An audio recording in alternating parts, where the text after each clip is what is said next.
সিংহল সমুদ্র থেকে নিশীথের অন্ধকারে মালয় সাগরে অনেক ঘুরেছি আমি।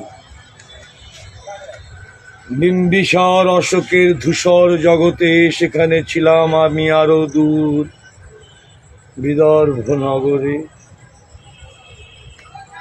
আমি ক্লান্ত প্রাণ এক, চারিদিকে জীবনের সমুদ্র সফেন।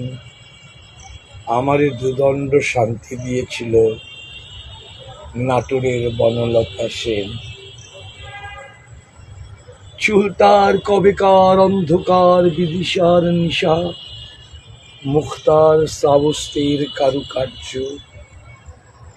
অতি দূর হতে যে নাবিক হাল ভেঙে হারায়েছে দিশা, দেখেছি সবুজ দ্বীপ দারুচিনি দ্বীপের ভিতর। তেমনি দেখেছি তারে, বলেছে সে এতদিন কোথায় ছিলে, আখির মেঘের মতো চোখ খুলে নাটোরের বনলতা সেন।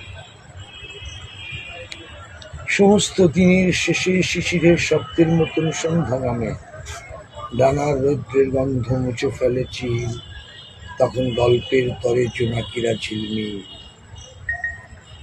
সব পাখি ঘরে ফেরে, সব নদী ফুরায়, জীবনের সব লেনদেন, থাকে শুধু অন্ধকার, মুখোমুখি বসে বনলতা সেন।